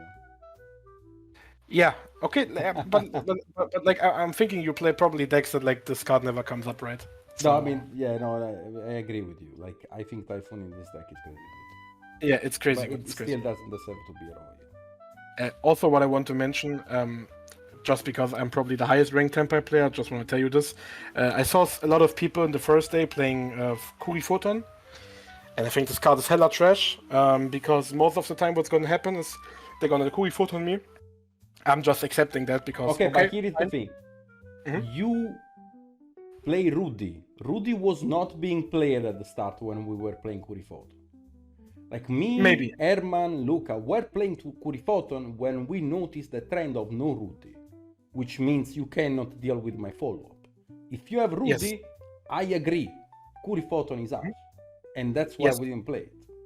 Yes, but I want to mention, like, okay, like, imaginary, we take out Ruddy. What better card would be next to, like, except, like, the Moonlight? Okay, the Moonlight, maybe. Okay, maybe. But I'm gonna be honest, most of the times Ruddy Rose came so clutch against some matchups where you have to make your mindset and you have to accept as a Tempai player, okay, I cannot kill in this turn, that's set in stone, but the game is not over now. I have still like a panic button, like the Ruddy, banish a follow-up, hope you don't have any like gas left, right, to push through my like seals plus anything. So I think Ruddy is also pretty good in this deck. Also, you have to remember that during the DC Cup in which we played the Photon, like the Kurifoton, there were a lot of striker Tempai that play Kagari and Ayata in the extra deck. Yes. Against Striker Tempai, it's probably better, but like against my version, I think the normal snake I bought without like any cool photon shit is probably best. Yeah, and that's probably like all I have to say about my deck list. I think this deck list worked really well. I think these are the correct ratios for hand traps. I never was like feeling, yo, I need Phantasmids now, I need like, I don't know, 5 Bestias, whatever. I was never thinking about that like once. Yeah, I think the upside about this deck in the DC Cup format is, so let me explain this. So for example, if you grind 3 days like non-stop, like Snake Eyes, you know, it's exhausting. You always have to play perfect in these like type of scenarios. It's like some game states are really complicated. You have to think about different like follow-up. Okay, what's going to happen now? What's going to happen then? I have to play around this and this and this. And Tempai is really relieving because, bro, I'm gonna tell you, I had 8 hours of the best sleep. I woke up, I jammed 6 hours of Chandra, and I was feeling so fucking good. I was never tilted in this whole DC Cup, right? I was so chilling. I was so fine, bro. And I think that's the best upside of this deck. You can, bro, you just live Yu-Gi-Oh! This is pure Yu-Gi-Oh! This deck. Guys, please. Cinema. It's pure cinema. It's pure cinema. Bro, opening. You don't, guys, the feeling of opening. Two Fuvalas. Maxi. Sangen summoning. Goldsuck. Oh, Jesus Lord. Your opponent summons, I don't know, normal summon Lurie. And you know, guys, I won that game. I mean, sometimes they have draw, right? But if they don't have draw, I'm fine. So I'm telling you, like, the upside of, like, the mental state that you have as a player on this DC Cup, because you have to play 3 days, you have to play a lot of games to rank up, right? It's like a big marathon, like it's, Yeah. And playing Tempai is just, like, an upside for your mental, because you don't have to be, like, stressed, you don't have to, like, go to 500 spreadsheets, know every line, know every interaction. You don't have to do that with this deck. If you ask me if this deck is cool, no. Would I rather play Rescuers? Yes. But I want to go to Worlds, so I played, in my opinion, the best deck. You will go to Worlds, brother. I'm looking up for you. I'm looking for Worlds, man. Also, we need to buy a matching outfit. I already said We have to. We have to, bro. Okay. Weren't you the one that told me, like, you crafted this deck and it was unplayable? No, that was the other stand deck that we Okay. go over in a second. I Okay. don't fucking know how they did that. I don't know what happens with these decks, I'm gonna be honest. I don't fucking know. If I would play this deck, I would be hard stuck 30k. I don't know. Like, they have to, like, these OCG players that play that shit, they have to, like, explain me, like, the goo behind this. I don't get it. I have no idea. And it Because- looks clean. It looks clean if you look at it. I don't think it's not like it's actually well towered if you look at it. Like the ratios are there. The ratios are there. Yes. I agree. The ratios are good, but like, I don't know, bro. I think like this deck has like the obvious upsides, right? The obvious upsides, and it's also like probably a deck where you like have a clean mindset. You know, you're not getting tilted. You're probably tilting the other guy that's sitting in front of you, but you're not the one that's getting tilted if you play this Dude. deck. Do we want to talk about the Rise Art, like the Rise Art banish 3 and hitting the best 3 cards in your deck? Bro, you don't know how often my Chandra got bye-bye like after Rysart. Also, can we please talk about the 4th card and the extra deck? Holy fucking Jesus. Bro. You're talking about the ace. Exactly. I'm talking This about card this. requires, let me remember, a set monster plus any 2500 or more attack monster or less attack energy. Exactly. 2500 or less or 2500 or more. I have never seen this card in my life, and I think I got hit with that, and I was like, whoa. What custom card just hit the board here? What happened here? I got it by it once and I will remember it for the rest of my life. That was kinda crazy, the spot in which I got it. Yeah. Any set monster though, which is kinda crazy if you ask me. Like fusion summon. Stay safe. The 3 macrocosmos, no fissure. I don't know. I mean, Macrocosmo is definitely better than Fissure, but Fissure is better into cards like Effect, Veiler, Max, like Forces the Maxi. So I'm not sure if I would go for the Macrocosmo over the Fissure, to be honest. Feels wrong. Feels wrong, in my opinion, to go for the Macrocosmo over the Fissure. But I might be wrong on that. Like, the deck list looks clean. It's just not my type of gameplay, my type of play style. You feel me? It's probably... like, it's not yours too, I think. Nah, no way. Then we go to the best deck. I spent $100 to craft this shit. And it was one of the worst ideas I ever had. Let's talk about this abomination. 2 Cyber Jars. 1 Border, 1 Majesty, 3 of, what's the name of this? Morganite. Morganite, yes, Morganite, the one that draws 2. Every of your draw phase after you activate it. Runic cards. We got actually, this is actually the best stun card right now, in my opinion, in the game, because can hit the Finsmith engine. This is the best stun card in the game, in my opinion, currently, actually, which is Clockwork Knight. Clockwork Knight makes every monster become a machine, which means no light fiend for you for your Finsmith combo. And in my opinion, it's kinda good. It's very good in a stun strategy, especially paired with Fissure, Macrocosmo. Even though Macrocosmo doesn't make a whole lot of sense in a runic strategy, because your runic don't go to the graveyard. I don't know, he was playing Macrocosmo. Why are you asking me? Don't question me, question this guy. 3 Organism, 2 Nightmare, 1 there can be only one Synchro Zone in a Tempai format, but I actually tested this deck and I can tell you it's not even that bad against Tempai, because they need to reach the Synchro. And usually they go Chandra, attack. Like they enter in battle phase with Chandra, activate Synchro Zone. Oh, you cannot attack. Is it good? Probably not. There are better cards. But the guy was playing 44 in a fucking stun deck. Why are you asking me? Anyways, I crafted this shit, $100 wasted in the fucking bathroom, basically, like literally in the trash. I've won, but at what cost? It's okay. It's okay. Player, Bedao. I mean, this list is way more into my tunes, actually, because like we can see that there is actually an approach that I would go for, like the 3 Aluber, the 3 Shrouded, the 2 Albats sketchy, but I can get behind that. If you are one of the best players of branded in the world, which is basically Bedao, then you can definitely manage the double Albats.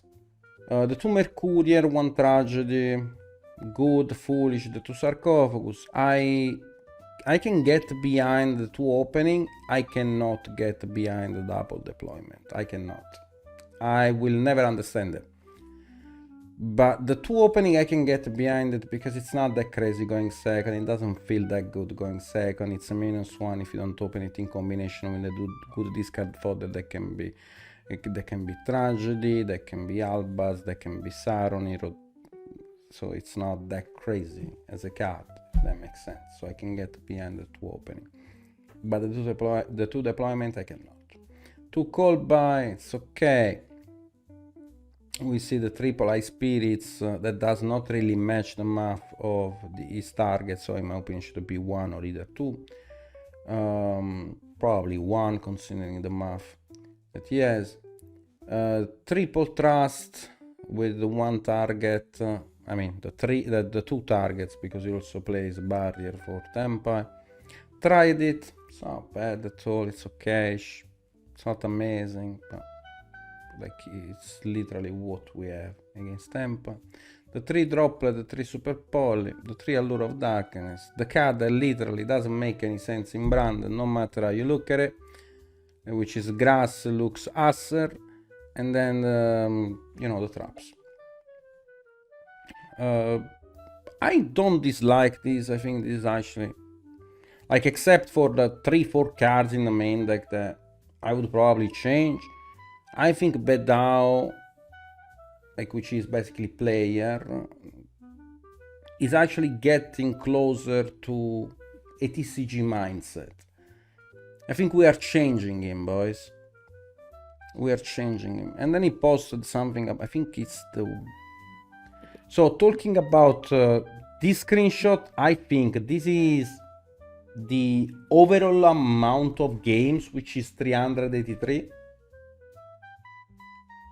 I'm not sure if this is like the total win rate or if this is like the win rate going first. I would assume that 60.05 is win rate going first and 48.83 is win rate going second and 62 is the total win rate, or this is the total win rate and 62 is the win rate going first. Let me know in the comment section which one is which, but that's about it. Okay.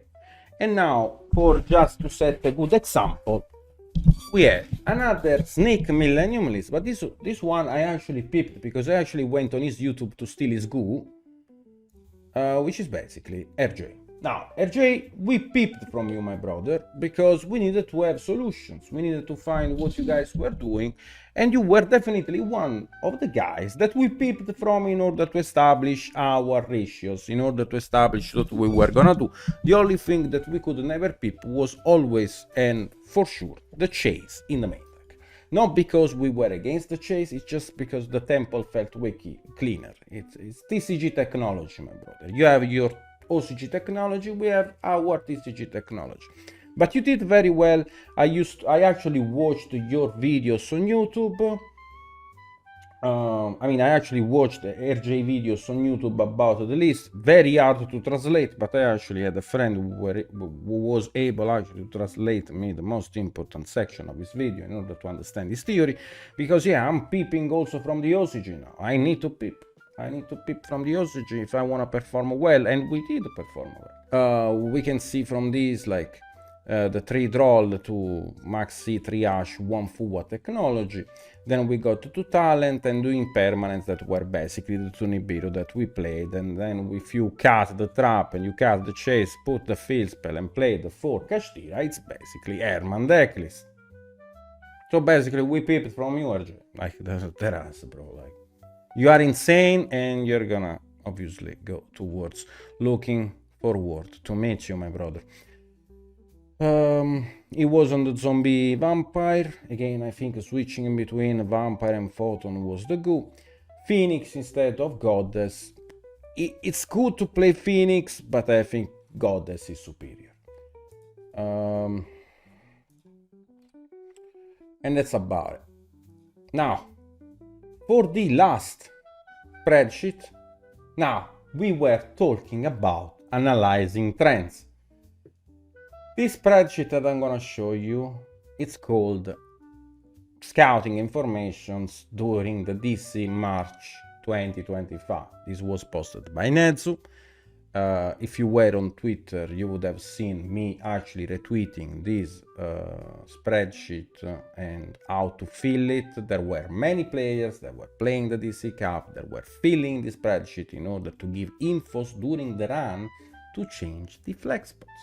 And I'm actually looking forward to see more people actually filling the spreadsheet in order to have better data. so people can see the trending, and this would be either like this would be actually a more skilled format, because you can actually see the trending, analyze the trending, apply logically changes that make sense to the different trending.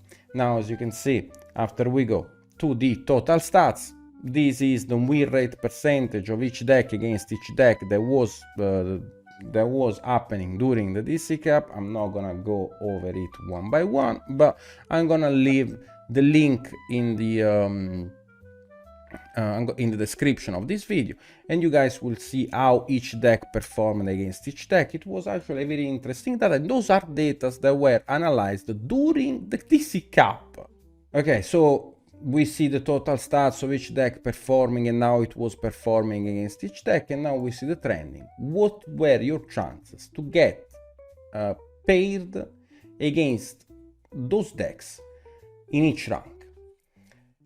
Like, as you can see, like most of the decks, like from 50,000 to 60,000, 29% was Nekai Millennium, 16% was Labyrinth, 15% Ritual Beast, and then the rest was basically disappeared. Like from 60 to 70%, 7% was Tempai, 26 was Nekai, 31 was Labyrinth, and now you can see how we were able to analyze the trends. I will leave the spreadsheet in the description of this video. Again, shout out to Nezu and to everyone who filled the spreadsheet. There were quite a good amount of people doing it, and this is how we were able to analyze different trends. And it's actually, in my opinion, quite skillful to like actually analyze the trends and decide the strategy looking forward. In my opinion, makes the format way more skillful than actually just randomly changing your shit like and hoping for the best odds to appear. I'm gonna repost this and the future spreadsheet on my Twitter during the next DCs, and I hope more people will fill it with more informations. Let's look, for example, at okay, so after analyzing the trendings, we move to after analyzing the trendings, right, that we established how to analyze those, and I hope that you guys are gonna feel it, we're gonna move to a very specific player. That is Niciboy. Let me find it. Now, Niciboy played 324 games. Now, I would say, Nash, but like, how do I feel that this spreadsheet during the run, blah, blah, blah? Well, yeah, I know it's hard to fill the spreadsheet, but like, you know, you can take a pause, sip a drink, think about the game that you played. No, don't tilt, remember that the DC Cup, it's a very long match, but please don't tilt. And then we can move. Like, after feeling your shit that also other people are gonna like do the same thing, and whoever is managing the spreadsheet is gonna make sure that like the bots are gonna work in order to show the trendings, you will be able also to gain an advantage from this, right? Because if many people do it, like if 1,000 people do it, and this like and a trending gets showed, then you can adapt your deck building flex spots to the trendings and being able and be able to perform better in the next DC Cup. So let's talk with Niciboy about his run. Niciboy, what do you tell me about your run? Yeah, so like you can see right now on the screen, the first two numbers are just displaying like how often did I win second and first. That's probably more important for like the real decks, right? Because in my deck I always go second, except if I go into the mirror match. So ignore the first two numbers. The important numbers are actually the ones above, under it, I mean. You see my win rate overall going second is 65% in 182 games, which is alright, I would say, which is pretty good, I would say. I think it's pretty good. I don't want to swear, but it's pretty good. It's pretty good. And also, what's important in this, like what these numbers show me, I also won 32% of all games going first, which is obviously not 50%. But if you think about it, when do I go first? Right, in the mirror match. And if I win 30%, like 42% of all mirror matches going first, that's a good number. And like talking about the other two sheets before, if I wouldn't have like had the informations of like, do I play Phantasmes? Do I play dead cards? You know, if I maybe would have played more dead cards, Yeah. my win rate going first would be a lot lower. Yeah. So, like the deck building part showed that this is probably right. And also, I want to point out one very important thing about the informations on the right. You see the most faced decks. So, for example, if Nash goes to the right, exactly, you see most faced decks 10, 20, 30, 50. I mean, for me, it only shows Snake Eyes, but for other people, something different. So you can take a look and see, okay, in the point range of 30 to 40k, 50 to 60, what decks did I face the most? And then, also in the trending page, you see this. You can apply these like trends and change your deck list like whatever you want. You don't just randomly put in Lightning Storms, put in, I don't know, Red Reboot and shit, you know? You take a look at the information you were given. Yeah, go on. People would be wondering about like, okay, you are talking science 3 hours about reading the trends, knowing the trends, seeing what's up. I am showing you guys how you can read the trend, because there are many people feeling the shit that I and Nelson share on Twitter, so people can join it, write their matchup. Because remember, yes, you are joining it, you are looking at it, but I also want you to feel it. In order to make this a more skilled-based event, we need more people to feel it, because right now many people were feeling it during this event. Yes. So what I can add on this is like, for example, like you see, if Nash clicks on the standings, can you go to the left, please, to the most left, on the bottom, yeah, to the left, to this, yeah. Yeah, to the standings. What Nash was talking about, the fact like trends, you know, and like you see on this list, you see every person that took part in this like spreadsheet. Some of them didn't fill it out. Not a lot of them, but it's not a lot. But it's good because like it's 46 people playing in the DC Cup that's gonna face so many decks that you can actually establish a trend. Like we can establish a trend on 46 people. Imagine what happens on 200 people.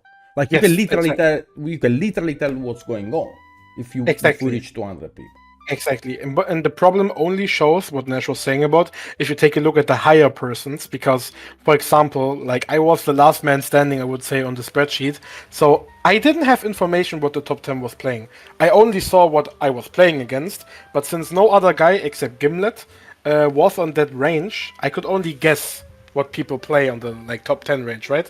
But if you're a guy and you're sitting at 40 to 50 to 60k, you can see what other people played against. You can see like, okay, maybe they dropped stun for this time. Maybe they started to play lab again, because there was a time in this DC Cup where people joined in with lab on like the 50 to 60k range. And if you have these informations that are free, that are fair, because everyone could get them, these were openly posted by Nezu, you have an advantage. You can prepare better, you can make up your mind.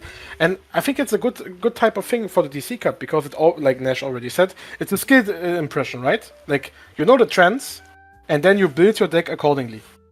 And it won't work every time, but it can certainly help increasing your win rate, which for me, for example, it did. You're watching Gimlet right now, right? Yeah, Gimlet played Gimlet. I'm seeing how many games he played, like 300 games, more or less.